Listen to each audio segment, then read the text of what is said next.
In this episode of the TWiP podcast, I'm speaking with Edwina Hay, and it's all about the Black Women Photographers Flickr grant.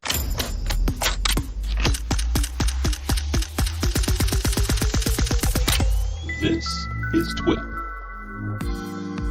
Hey, folks, welcome back to another episode of the podcast. I am your host, Frederick Van Johnson. So, there's this grant happening that Flickr is going to be distributing to a lucky photographer, a lucky Black woman photographer. I think they're going to be judging really soon on this. And lucky enough for me, because I know a couple people, I was able to get Edwina Hay on the podcast. She is on the judging panel for the Flickr grant. And I want to dive into kind of what this grant is all about, some of the judging criterion that they'll be using when they look at these photos, and then maybe you can find out a little bit about Edwina as we have this conversation. And a little teaser towards the end, we may talk a little bit about Beyonce, because she recently went to a Beyonce concert, and she's the only person on the planet I know that's ever been or has gone to one. So I got to talk to her about that. So without further delay, Edwina, welcome to This Week in Photo. How are you doing? I'm great. Looking forward to talking to you about the grant and Beyonce and whatever else the conversation takes us to. The queen. Yeah, we should start with that. That's what everybody. No, that's exciting. We were talking a little bit off stage, quote, off stage about that, and I have so many questions. We may have to do a separate interview about that. Perfect. I'm available whenever. Okay, let's totally do it. But let's dive in first. So you're on the judging panel for this grant, right? So before we dive into the grant itself, I want to hear a little bit about your background and who Edwina Hay is, and kind of your path to sitting on that panel and in photography, and shooting concerts, which I know is one of the hardest genres of photography to shoot. How are you in that? So give me the whole story. How did all this come about?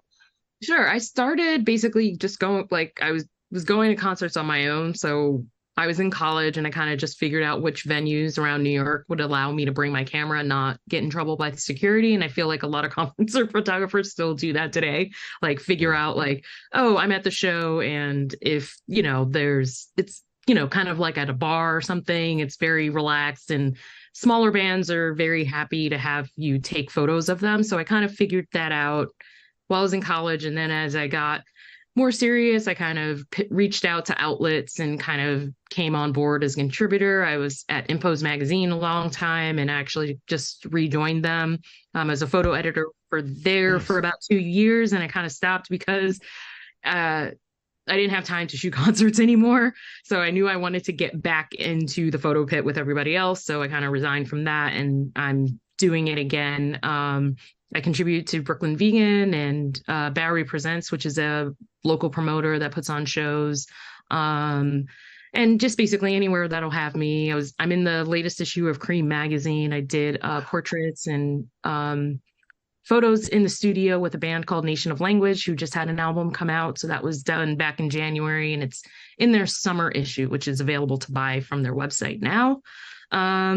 And then I guess my road to Flickr is I joined in 2004 with a 2-megapixel camera. And it's kind of funny going back and watching all my old stuff, just seeing all the different cameras that I've had over the years. But right now I am using Nikon. I've been a Nikon user since about 2006. I think my first one was like a D50 and yes, I remember it. Yeah, D200, and now I'm fully mirrorless thanks to Black women photographers. I had a D750 and I was able to retire that, and now I'm shooting with a Nikon Z5, which was my first mirrorless that I saved up for and bought on my own. And I won a grant from Nikon and Black women photographers, where I'm now using a Nikon D7 II. So I have two bodies at shows, which is very helpful because most big shows you shoot from the pit and you're only allowed the first 3 songs. So it just makes it easier to switch from one body to the other, because I have 2 different lenses. I have a 24-70 and a 70-200 on the 70-200s on the Z5, and then the 24-70s on the Z7 II. So it kind of makes it easy to switch when you only have those three songs and you have to get out the pit. So I don't have to stand and unscrew lenses to, go for a tighter shot or something like that. Yeah, that sounds, yeah, it sounds a lot like photo. My background is in photojournalism. Excuse me. Mhm. I was a combat photojournalist in the Air Force for about 8 years, Mhm. and the move there is that, right? You're not going to Yeah, be in a dusty environment switching your lenses out, so it's right. one body per lens and go, right? Yeah. So yeah, but concert photography reminds me in a lot of ways of like wedding Mm, photography. In terms of the one chance to get it right, no margin for error, high yep. stress situation, but only instead of just cordial guests, you have raving fans screaming behind you and all this action unfolding on stage. How do you, if you're, I don't want to make this all about concert photography and all that. We'll get to the Yeah, grant in a no, second. I'm happy to But answer it. but if you're up there, you're in a, you say you got photographers are restricted to the pit, right? Which is that Yeah, so area it's right the below the area stage. between the audience and stage. It depends. Like most venues do have that space, most bigger venues, I should say. But if you're Yeah. going to a smaller club, you don't have that space. It's kind of like I, so if I'm shooting in a space with no photo pit, I try to show up early to get the spot that I want right up front. So I don't, have Mhm. to cut through the crowd or ask someone like, hey, can I stand in front of you for a Yeah. couple songs Yeah. and then fall back? Like I prefer to just show up early, claim my spot, get what I need, and then I can fall back or go upstairs if I'm allowed. So and try to move around Hmm. the space you know, if it's a smaller club, but sometimes small clubs I just stay up front and just shoot the whole time. Yeah, yeah, and with that, I guess the question around that was, are photographers sort of planted in one spot throughout those three songs, and you can't We like can move run around. around? I want to go Yeah, backstage and get that shot no, and you really silhouette, or. I wish. So the photo pass allows you to just be in that photo pit area for the first three songs.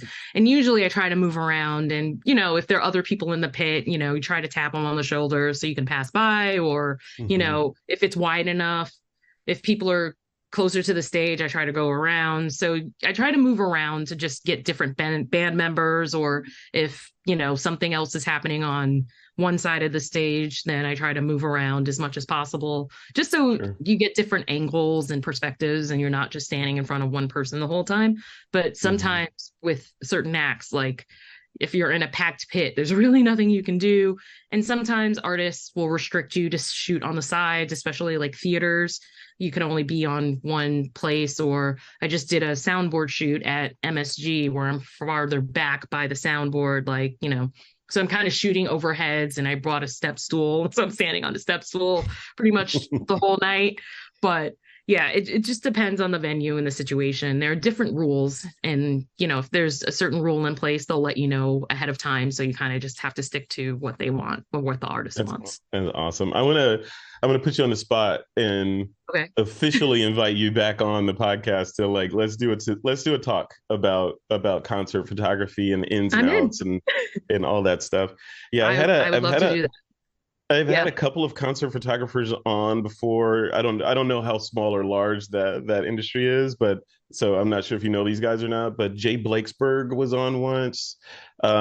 He does a lot of like he was talking about rock and roll photographer. He had Mhm. pictures from back in the 60s, San Francisco, free love, all that Wow. stuff. So Yeah. he was back then. And another one, uh, yeah, was it Steve Brazel? Yeah, sorry. Yeah, Oh, he's a friend, okay. Steve Brazel. Yeah, Steve Brazel He was on a I while don't know ago. him personally, but I'm in Todd Young's Discord. It's like a music photography Discord, and he's on there a lot giving advice, and he seems super nice and He willing is. to Yeah. share whatever he knows. Like he's pretty active on there, and I know he has a podcast as well. Yes, which Yeah. started here. Yeah, I started Ah, him okay. on his podcast. Yeah, yeah. We used to host this podcast here on TWiP, and then he branched out and kind of transplanted it out of the garden into his own pod over there, which is now big. Gotcha. So yeah, so that was good. Yeah, so Steve is a great guy. He's one of those photographers who is multi-talented. You know, he's a disc jockey in Hmm. LA in his non-shooting time. So he's got that voice and all that. Yes. And then, then he's a talented concert photographer on top of that. So Mhm. he's like a multiple threat, Yeah. going on, but very talented. So, segue into the grant itself. So you're on the judging panel for this grant, which I'm guessing what, 4 or 5 people that are kind of making these decisions. How does that I flow? believe so. So basically, Polly of Black Women Photographers worked with Flickr and SmugMug, and she told me Mhm. she had me in mind after I won the grant because I had mentioned I was like, oh, I've been on Flickr since 2004, and I think that was the year it started. Like, I Mhm. just started throwing, really not good photos that I took with this 2 megapixel Everybody did. camera. Yeah. Yeah, camera at the time. Yeah, exactly. It was like the beginning of social media, I guess. Yes. So Yeah. she mentioned me, and they found a photo that I recently took, I think back in May or June, of an artist named June McDoom. And I used a filter, and it's got like this swirling light. So the theme of the contest is light in motion. So we're just Mm. basically looking for images that are an interpretation of that theme. It can be anything, just light and motion, and that's Interesting. pretty Interesting. much, kind of what photography is. It's like, you know, capturing light, right? Um, Yeah. so Yeah. I'm really excited to see how people interpret light and motion, like what that means to them. And it can be Yeah. anything. Like I did it at a concert, but people can do really fun, abstract type of work, or Long exposures, yeah, painting with or light, all someone that. if someone's into astronomy, like taking photos of the stars, like they could do it could be open to anyone, which I really like. I like that it's general and you can interpret it however you want and submit it and then possibly win $2,500 to do, whatever you need. Like you could buy a new camera, buy a new lens, like, Buy some pay for, lights, right? yeah, buy some fancy lights, do whatever you Yeah. need to continue doing photography, which is really, really Yeah. great. Yeah, light in motion. Yeah, because light by definition is in motion anyway. So pretty much everything Yeah, you capture, technically, but you could get down to the semantics of it and say, oh, everything light is always in motion. right. Or, as a contest judge, not for this one, but I've played one before.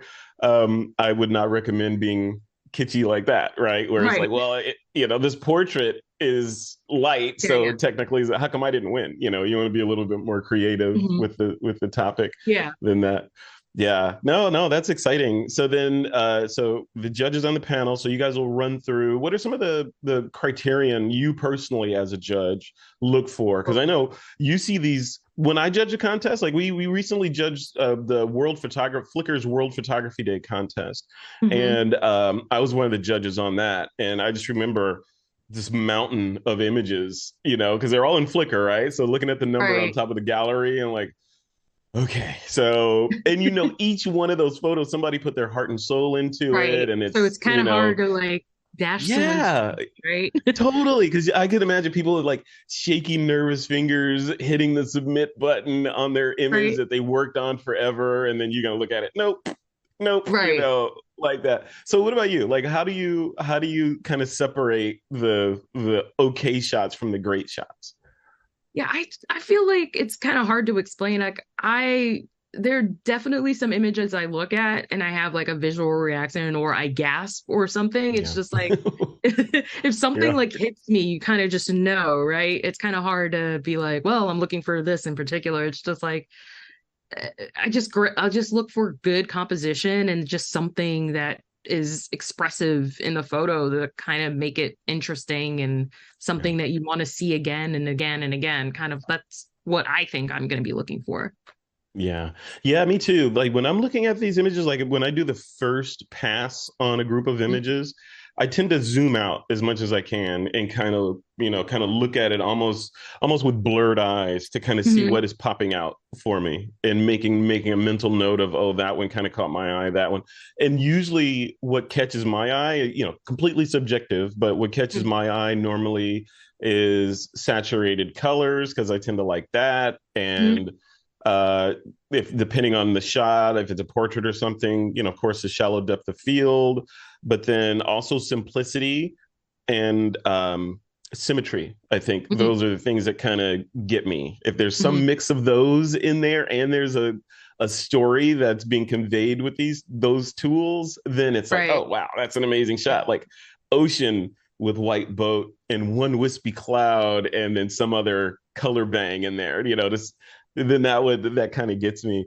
But it's different for every judge, right? And Right. Yeah. then it's also based, like you said, light and motion. It's based on that, and so yeah, it's fun. These contests or challenges, whatever you want to call them, are really interesting. What do you think about that? Because we've had on the podcast, we've had discussions about contests and challenges and PPA ascension and all the different things like the criterion by how images are judged and the subjectivity of it. We've talked about that all the way through to what is a photograph, Right. all that stuff. So like the future, and this is an unanswerable question, Oh but the man. future of that space, like the contest and judging space, do you see it kind of continuing on the way it is or changing into something else? Because like personally I feel like it's ready for that whole space is ready for some kind of morph, because I feel like Mm. the that feedback loop of photography and getting someone looking at it, especially of your caliber and experience, to look at an image and say yes, this is a good image, is gold for especially a beginning photographer. But where's it going? Do you think we're going to stay kind of where it is in terms of that space, or is there Oh room man. I for improvement? Yeah, I think I hope it grows and Yeah. like a lot of these like contests get I want to say like not younger, but I feel like a lot of the contests have like a not yeah, I just think it's there are definitely some judging that are the people that make up the judges can be, male, and it's just like if we Right. get more diversity in that kind of space, like there are definitely some younger photographers doing amazing, incredible work, but because maybe they use filters, those who are older might not appreciate it as much. And Yeah. I feel like we Yeah. need to bring in people that are doing interesting work of all levels. Yeah. So that's the only way I can see it improving. Like it's not just one set of people. That's huge though. I mean, Yeah. that's that I 100% agree with you, from several different angles, right? Because it's Yeah. what is it? Just like the low-hanging fruit, racial diversity in there, of course. Hmm. We need that, and then gender diversity, whichever shade you Absolutely. are, we need more of that representation in photography. We need it just goes on and on. Of course, different genres, even the format that people are shooting. I was having this conversation with someone the other day about vertical video, and the rise of TikTok and YouTube Mm-hmm. Shorts and the numbers around that versus other things. Because it was a I'm a I'm not a okay, everything needs to be vertical video now type person, when it comes to that orientation. I'm more of a hey, it's the right tool for the right job. That's the audience. That's Right. what the audience wants. Serve them that. Yeah. People, just do more of that, because that's what people are doing. And trillion Yeah, dollar that's what resonates companies, with people. yeah, $1 trillion companies are behind it. So Hmm. how am I better than $1 trillion company? Making those kind of decisions. But it's a change, right? The vertical video Hmm. was poo-pooed just years ago, right? It's like Right. vertical video. Oh, you don't know how to turn your camera horizontally. You must be. Now it's a thing, Yeah. right? So, and that's one of the things that needs representation. It's that kind of evolution or change in how we capture and present content, media, photography, whatever it is. It's those little nuances in the zeitgeist that Yeah. that kind of push it forward.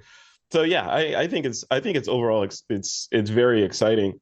And the grant, what are the dates? What are the deadlines for the grant for people to Yeah. submit, and where do they go to submit?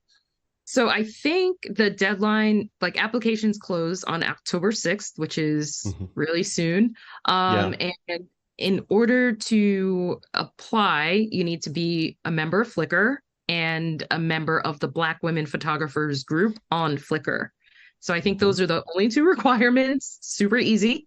Just sign Aside up from for being one of those three yes. things, a black woman and A a photographer. photographer, and Yeah. So a if you woman and photographer. if you are a black woman or black non-binary photographer, you Yep. sign up for Flickr if you don't have an account, and that's, free to do. If you have Hmm. a photo you want to submit, you have to be a member of the Black Women Photographers Flickr group, and you just submit it, and we will take a look after the applications close on October 6th. Okay, that's great. Well, that brings up another question. So black women, right? This is Mhm. black women photographers. So what's the nuance in there? Is it and what's the cutoff? Because we know, we're in this whole global/national conversation about gender identity and Right. I those think sorts it's of open things. to So both what's the cutoff? yeah, I think if you would identify as a woman or non-binary person and you're black, you are open to Cool, apply for cool. the grant Okay, and be a member awesome. of Black photographers. Very good. Very good. Cool. Okay, so then the other question, that's a controversial question. It's like, ugh, bag of worms, don't want to touch that or have that conversation. But I do because we're This Week in Photo.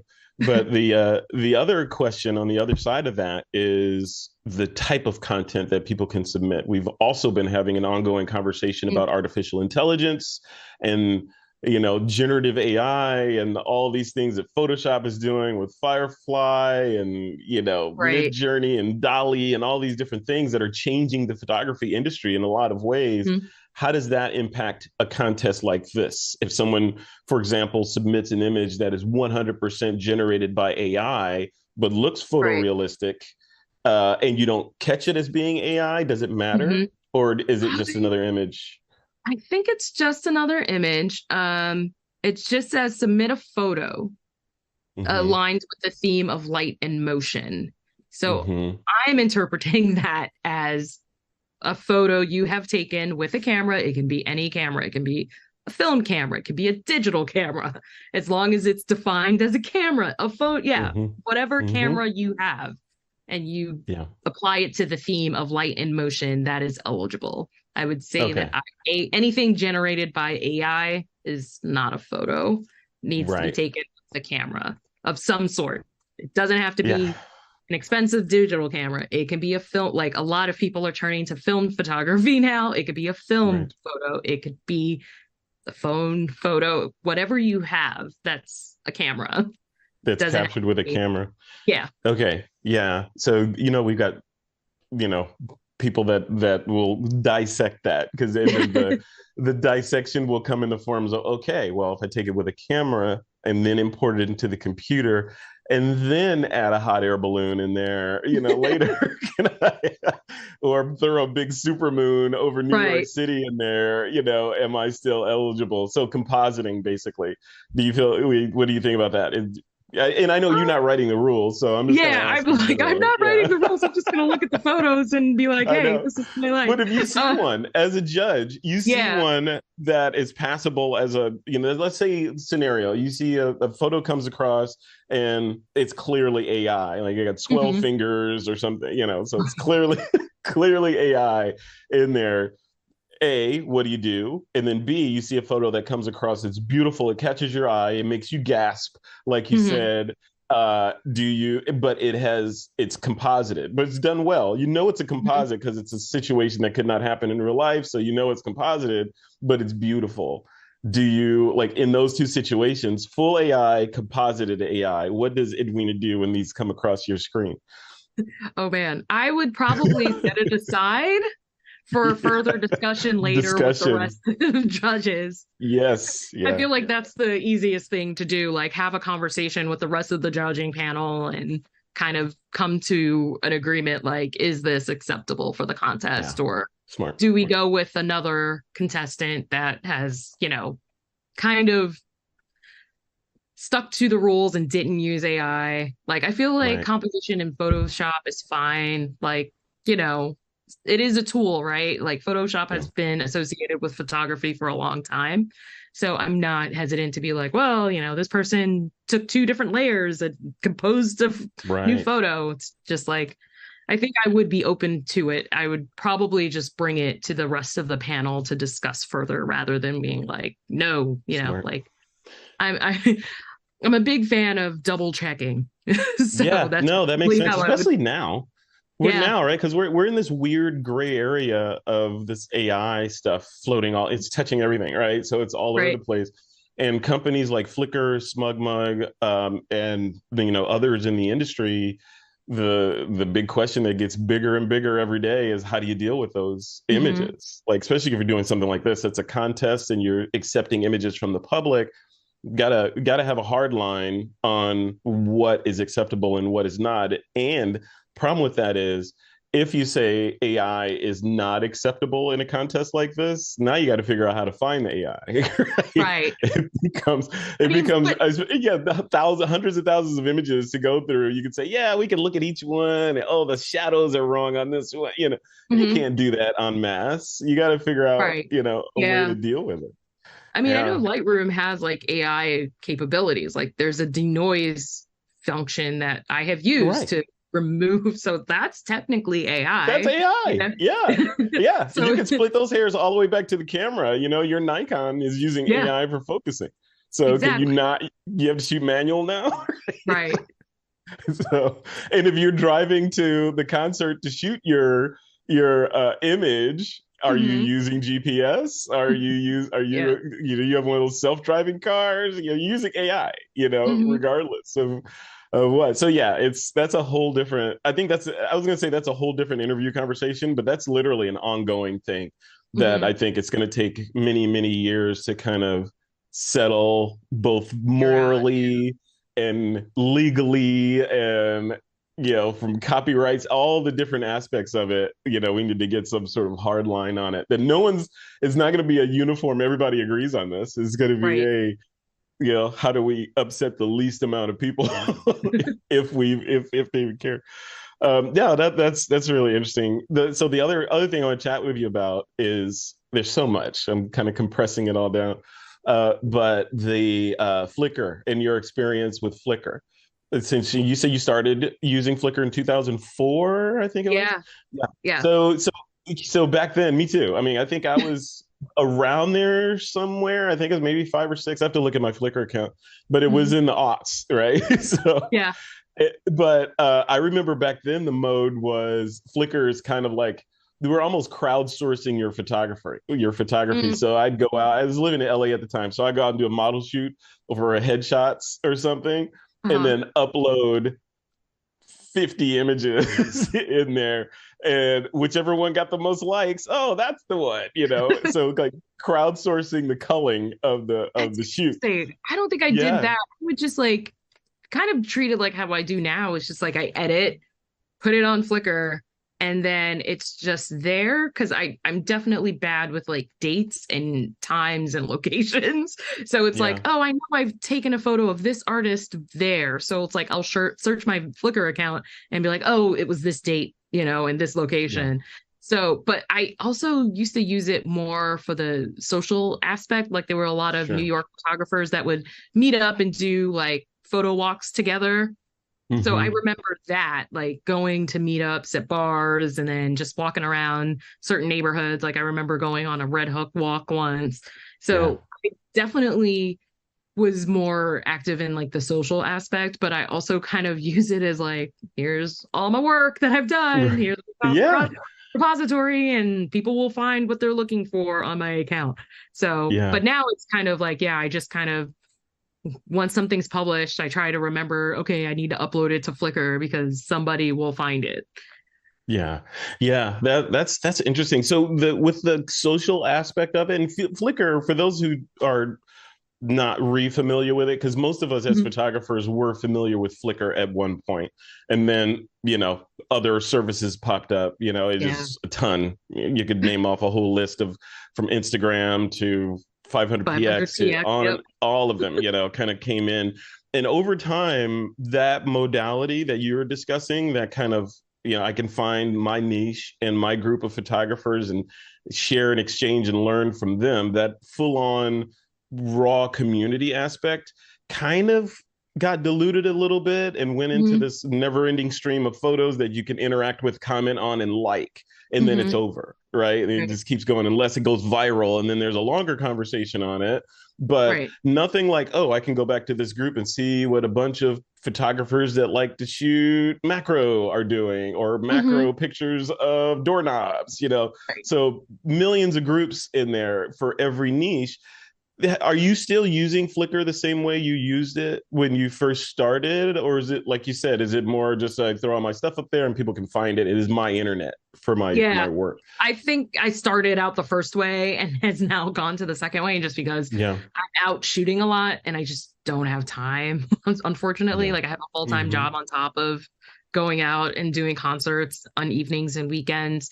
So yeah, I just don't have time for social, I think, Yeah. anymore. Yeah. Um, Yeah. but I mean, it's great. Like sometimes, people will find old photos of mine and they're like, oh, I'm writing something about this specific artist at this show. Like, so it's nice that I have them on Flickr because people will find it and I get random emails from time to time. And it's just like, oh, I completely forgot about this.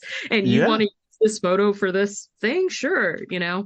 Oh, interesting. So it's like an ongoing, almost a journal of your work over Yeah, it kind of time feels where like an people, archive more and more. Like there was yeah. this concert series here called the Pool Parties, Hmm. where it was literally an abandoned pool for a long time, and people threw concerts in the pool. Like you stood in the pool. It's now a working pool again, but like I remember that being a big thing for Flickr. Like I have a giant set of literally all the images I took that were in that pool. So Yeah. I feel like a lot of my archive is on Flickr. Like in addition to lots of external hard drives and the Yeah. cloud, I have Yeah. it on Flickr to kind of easily refer to, especially if people are reminiscing on a show that they went to, they'll probably find my photo of that show. Absolutely. Wow. That is really cool. Are you using I'm guessing you're not using Flickr exclusively. Like what are you using for Oh, your other work, and all that? It's okay to talk about yeah. It was just like, it. oh, I Yeah. have my website. So basically, Yeah. if I shoot a show, I try to do a post on my website and I have a newsletter that I have a friend that she was just like, I don't check Facebook much anymore. I think you should do a newsletter. So I started doing a newsletter, and every month, you get all the posts that I went up. And whenever I cover something, I try to post on my website, being like, this is what I covered. Here's the link to the gallery. Because I mean, I've seen a lot of sites die. So I just feel like if I have a post on my website, it kind of archives at least a place I control. Yeah. Of the event that covered, and if the website goes away for any reason, I have at least that post on my website. um 100%. Yeah. so I have my website, I have an Instagram, I have a Twitter that I'm probably not going to update much anymore thanks to the recent terms about uh what Elon wants to do with AI in your posts. Yeah. um Yeah. uh let's see, website, Instagram, newsletter, and Flickr is another place where I keep Yep. photos. And Yep. yeah, just the random places that I contribute to. So if I shoot something for Brooklyn Vegan, I have posts on there. If I shoot something Yeah. for Bobby Presents, I think they post to Tumblr. Impose Magazine has their website. So it just depends like what I'm covering. But if I cover something, generally I try to put it on my website just so I have a record of it Yeah. I on feel my like end. Flickr, I feel like yeah, Flickr for a lot of folks is that like we said before, that sort of journal of your work Mhm. for a number of reasons. Like you mentioned, looking back in time and seeing your evolution of camera bodies and how that Mhm. has changed over time. Really easy to do in Flickr because it is Yeah, really good it's right there about on the right side. It's just like this all the was taken metadata. with. Yep. Yeah. Yeah, it's all there. So that's one of the good things. It's interesting just how you like you and maybe a lot of other people use that service Flickr from a how do you incorporate it into your okay, I have this gallery over here. Let's say SmugMug. Say you have your gallery for professional stuff over on SmugMug. It's highly Mhm. curated, and you got this and all the things. And then Flickr, which is more of a consumer or prosumer site, I feel like and I'm not speaking for the company, Flickr team, Hmm. but I, from a photographer standpoint, I feel like Flickr is more of like what you said. It's more of, hey, I went to this event or I did this shoot, and here are more shots of that Hmm. instead of just the shots that got selected by the client or the ones that I retouched or whatever. Here are a little bit more, right? So you Yeah. can kind of get a feel for what I was shooting and more of the story behind it, which contributes to that the community aspect of Flickr, where, oh wow, like we're going to talk about in a minute, the Beyonce concert, a bunch of images from the Beyonce concert get posted on Flickr, Hmm. whereas you're not going to put those on your personal site or on your Right. blog or Hmm. wherever. Or maybe you're not even Instagram. You may put one or two on Instagram, but the story, the photo story is going to live over on Flickr because Yeah. it makes sense. There's Is that how there's you approach it like that? Yeah, I would say when I edit for, a site that I'm covering for, like Barry Presents is a great example. They have a limit to what they can post. So when I do my full edit, the full edit goes on, Flickr, and then my selects, I guess, go to Barry Presents. So you might see some stuff on Flickr that didn't make it to Barry Presents. Maybe it was similar to another image, and I was just, I was just like more select. I preferred one image over the other. They're both on Mm-hmm. Flickr. So it's kind of like I'll do, my full edit, export everything and then upload everything to Flickr. And then the site that I deliver to gets a smaller, more Yeah. concise edit. Yeah. Yeah. Right tool for the right job, right? It Yeah. makes a whole lot of sense. Yeah, it's exciting. There's so many tools that we have, and and I'm not just saying this because I'm affiliated with Flickr and SmugMug, but Mhm. it's so interesting from like even the This Week in Photo perspective, how the drama train that was Flickr over Mhm. time, because I've watched it as kind of a the podcaster in the photography space. I've interviewed some of the founders of Flickr, and Mhm.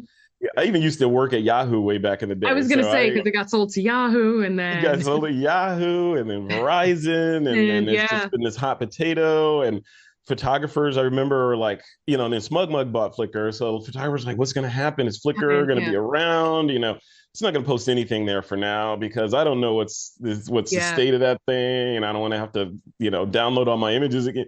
Because we've seen that happen before where a Hmm. service will just lights out. Google does it all the time. We are no Yeah. longer, as of this date, going to support this thing that we said we were going to support forever, right?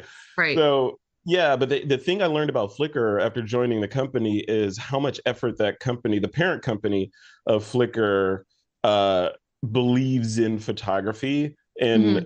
especially from the aspect of how important photography is. Not just hey, how can we get more users in here, or how can we Yeah. monetize this, or how can we do Hmm. that? It is at its core, it's almost hard to articulate. It's at its core, the team there believes in photography.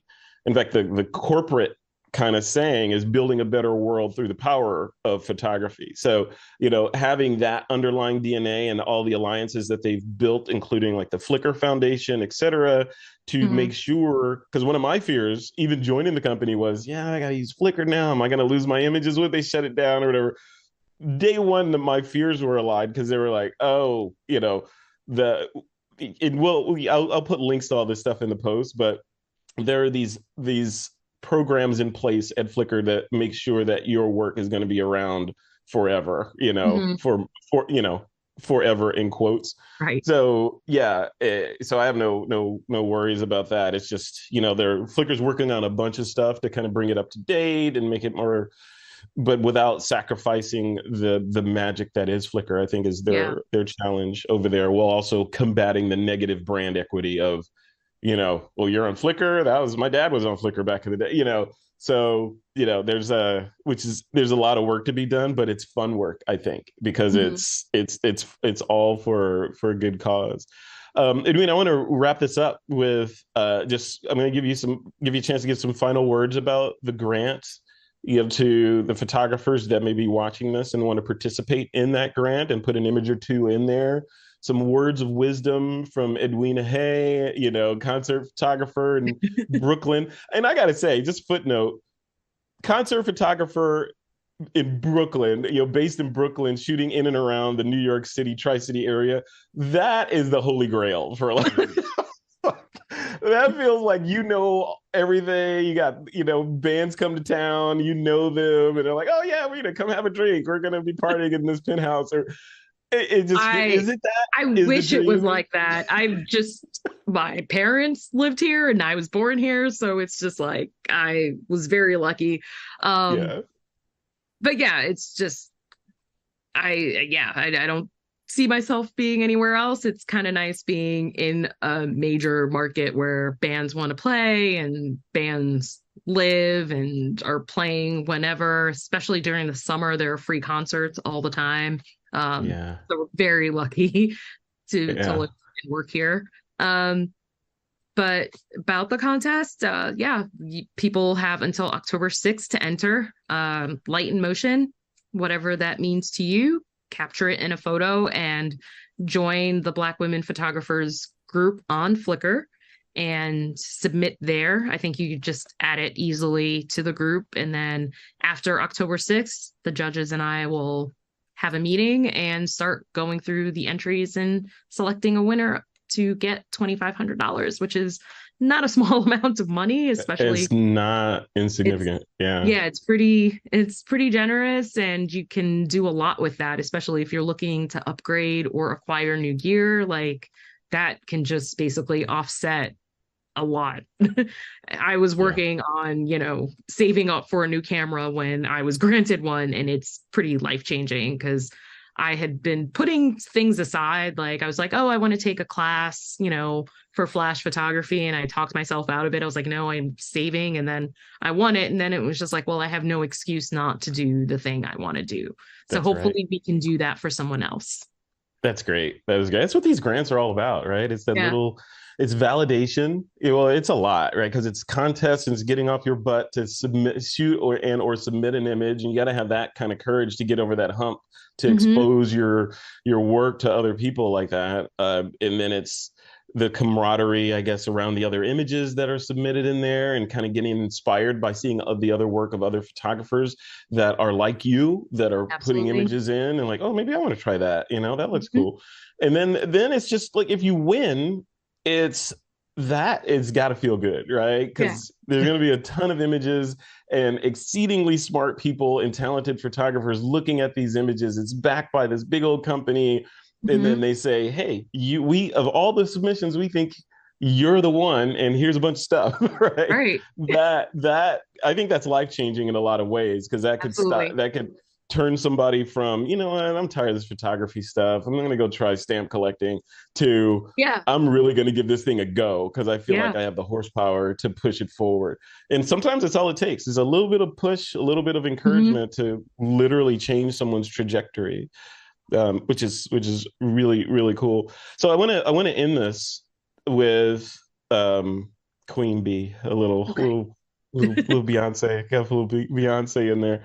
Yeah. Um, so, and I want to tie it in, because I'm the interviewer, so I have to make Yes. sure everything has connective tissue. The connective tissue of talking about Beyonce in the context of this is the photography aspect of it. So when you went there, and I know the answer to this, but I'm going to re-ask you the question on air. So when you went there, you did not bring your full Nikon kit and lenses and all No, that that stayed home. because prohibited, right? So Yes. yeah, so then I guess the crux of my question is, you went there as kind of a civilian. Hmm. Um, the civilians have these mobile phones with them all the Uh-huh. time. Have these gotten to a point yet where you'd feel comfortable using this, not for your job, right? Because Oh, yeah. you're not gonna get close up emotive low light shots of somebody, Hmm. singing into a microphone with the phone, not yet at least, or maybe the 15 can do it, I don't know. Right. But can you get usable shots using a state of the art mobile phone in a venue like that, with crazy lighting and low light and highlight and spot, all this stuff? Is it possible? I think it would be possible if I was standing a lot closer to the stage than I was. Mm-hmm. Like Yeah. I feel like people up front probably got great stuff that I I was further back on the floor. Like I had Mm-hmm. pretty good seats, but I was further back on the floor. So I feel like she had an extension from the stage that went in a circle. So it's like the Mm, stage, and then, so I feel like if you were in that circle right there, yeah, you probably got something that's much better than I would have gotten. So I think it depends on where you're positioned. Like if she's yeah, standing right next to you, like, yes, you're going to get a way better photo than I could get further back. But yeah, I think it depends on, especially as cameras, like, yeah, the iPhone. I haven't looked at the specs of the iPhone 15, but I'm currently rocking the 12. So I'm like, there's nothing I got with that. That's great. Like maybe yeah, yeah, the 13 or 14, sure. But yeah, yeah. yeah. It's 12. 12 And I is no feel like slouch of a camera. And and I was so going to say, and I don't. feel like the Android Google phones have really fantastic cameras on it too. So if someone had like a Absolutely. Google phone that was right next to her, I'm sure they got something that's, Yeah. worth printing for Isn't that personal use. interesting though? I mean, you've been to probably countless concerts in your life, but isn't it interesting how the I don't know where the point of inflection was, or maybe it's been like this all along, but the ticket price of when you buy a ticket, the further back you are, the cheaper the tickets, right? So the closer to the front you are, the more expensive. Hmm. Sometimes, you know, insanely more expensive as you get. I don't know what they cost at a Beyonce concert, but getting right next to the stage.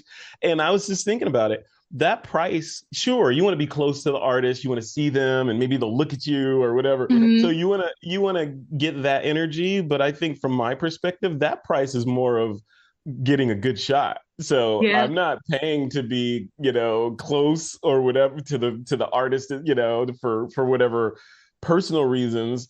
I'd pay that extra money just to ensure that I got a good shot when I showed up Hmm. in there. Do they police that at a Beyonce concert? Like, are you allowed to pull out your phone and record and take photos and all that?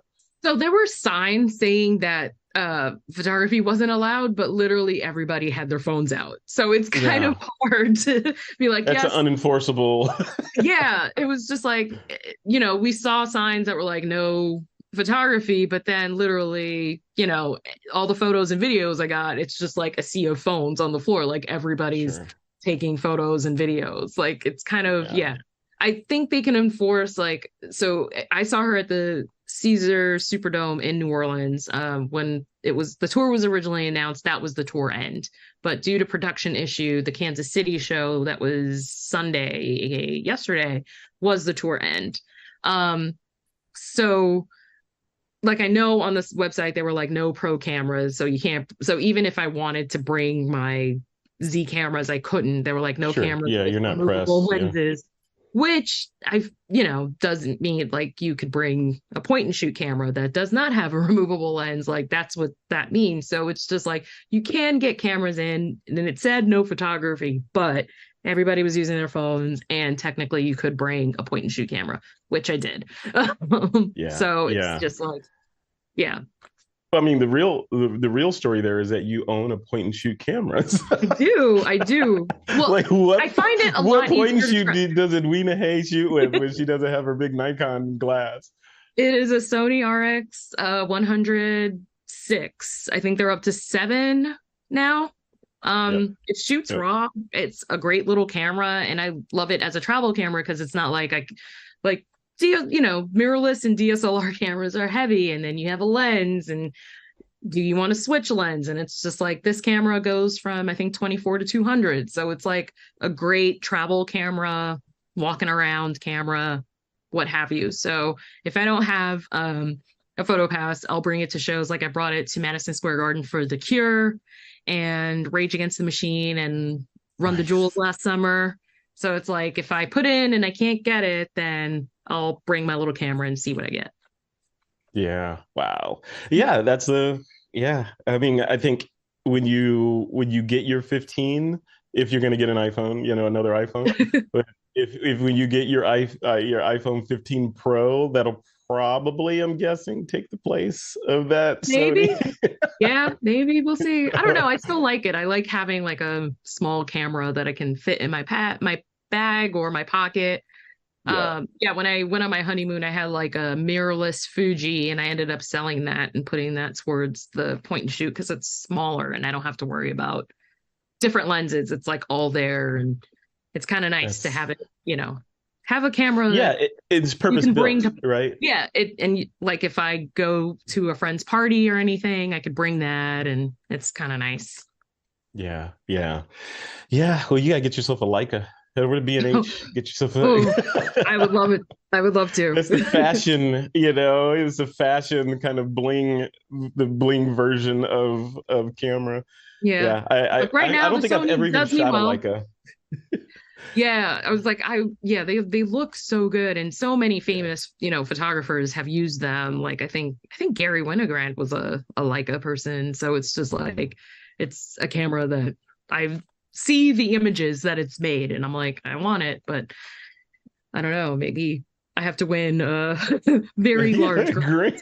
Exactly. Yeah. Well, I mean, yeah, and then you get into like the Leica M, I think it was. Are you familiar with Mhm. that model? This is just Yeah. monochrome.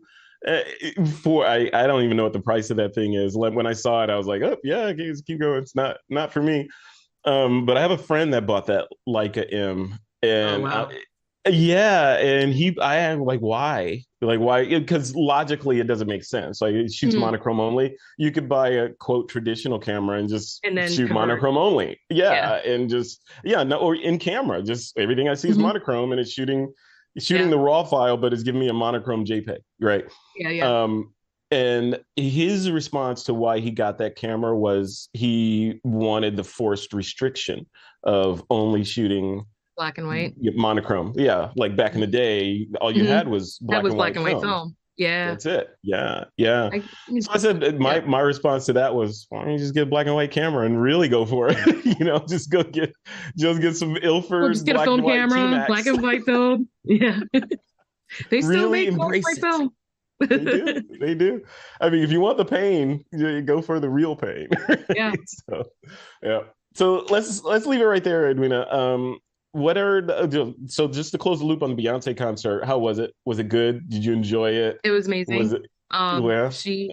Yeah, it was amazing. Like when I heard Renaissance come out, I was like, oh, she made a dance record, and not every song could be a singles. Like I want to hear these live. So my husband and I knew, like, we were in it. We were like, we're going. Um, Yeah. and it was incredible. And it looks like she's releasing a film that basically shows the tour and the visuals, and it's going to come to IMAX, and we're going in December. So December 3rd, we're going to see Renaissance in IMAX, and I'm really Wow. excited. Wow. But yeah, I highly recommend it. I'm sure IMAX is going to sound and look really great. Oh yeah, it's gonna be Yeah. insane. It's gonna be insane. You know where I'd want to see that? Have you seen that new venue that they built in Las Vegas? The big The dome, Sphere, yes. the I haven't Sphere. yeah, I think U2 is doing a show there now. I haven't Are they? Oh Yeah, wow. I think I just read that U2 has a show there now. Yeah, because there's another sphere and that's it's called the MSG Sphere, I believe, because it's produced by Madison Square Garden, Hmm. actually. And there's another one across the pond. I want to say it's in London, but somewhere in Europe. There's another one. I think it was the first one that they Okay. built, and the second one was in Vegas, and I think they're going to build another one somewhere else. But imagine seeing Beyonce in that On a thing, giant because it's sphere. supposed to be incredible. The acoustics in there are supposed to be just out of this world, and then the Hmm. visuals, and Right. so I can't imagine somebody with the production power of a Beyonce team going in there with that kind of stage and Yeah. platform I'm to thinking deliver about your the content. ending, and I don't want to say what it is, but like if you've seen the show and if you see the movie, Summer Renaissance, how she ends the show. And I'm like, seeing that in the sphere would be insane. Like I can't even Wow. imagine. Bucket list, bucket list. All right, Edwina. So, if people want to get in touch with you, hire you, ask you questions, or otherwise connect with you online, what's a good place for them to point their browsers? Sure. My website is thisisnotaphotograph.com. I got the name from a Mission of Burma song back in 2006. So I have a lot of posts going back that long. Um, my Instagram is arnotphotos, ARENOTPHOTOS. That's the username. I think Facebook, I'm Edwina Hay Photography. On my website, I have a contact page. I think I have my email address up on my Instagram. So there's ways to contact me. If you have any questions or want to hire me, like you said, I love to hear from you, but I'm also happy to answer people's questions about concert photography. Usually, if someone has a question, I'm like, you need to go to Todd Oyoung's site, which is ishootphotos.com. He has a lot of information and resources on how to get started, and basically any question you might have about concert photography, he has written about extensively. So I usually just shoot a link over to that because I'm like, I can't say it better than this. So here you go. But yeah, I'm happy to hear from people. So I think those are the best ways to get in touch with me. My website, Instagram, Facebook. I'm on Twitter, trying not to use it that much these days. I think. And what about if they want to connect with you and look at the Flickr stuff that you're posting up there? They just search your name up there, or is there a direct No, my username is Eats Dirt. So it's like flickr.com, I think people/Eats Dirt. And that is me. You got to explain that, right? You can't just. So I had an AOL address. Like I was, like when you were creating an email address and things were taken, and then it was like, don't you want this plus some numbers? And I was like, I don't want numbers in my username. I was right. So literally started putting words together, and Eats Dirt was literally the first thing that wasn't taken. So I kind of just had that awesome. As my AOL, had my as my Flickr. It was just like, usually that combination is not taken when paying up for accounts.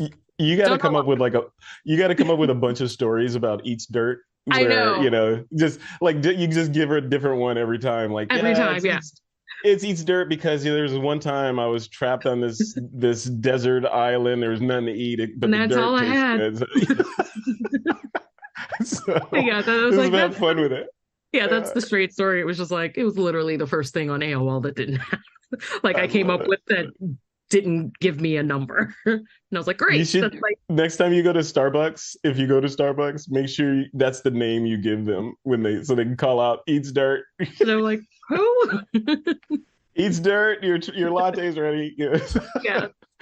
All right, Edwina, thank you so much for this. I'm going to keep you to I'm gonna hold you to that commitment to have you back on the show to talk about concert photography. I'd love to chat about that and kind of get to the bottom of how that happens for the folks that may want to shoot in their local area or even go pro like you. Like what are the steps to getting into that industry? But folks that want to participate in that Flickr grant, you know what to do. We'll have links in the show notes for the various places where you can submit your images or just track it and see who's winning and who's submitting what and all that stuff. If you just want to be in the audience or in the sidelines.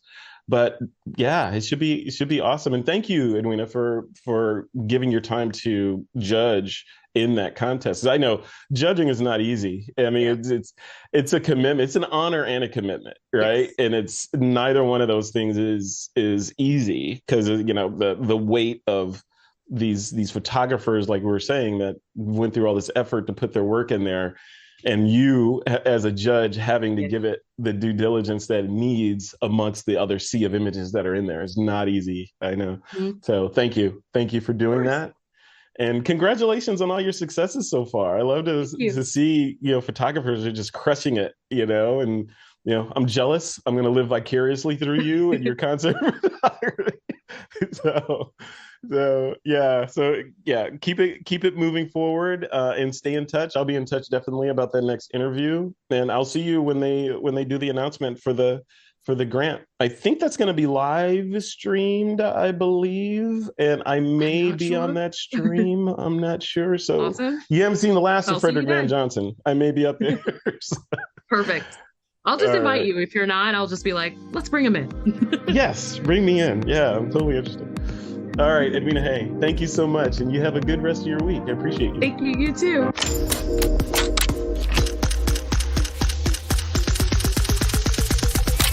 This is TWiP.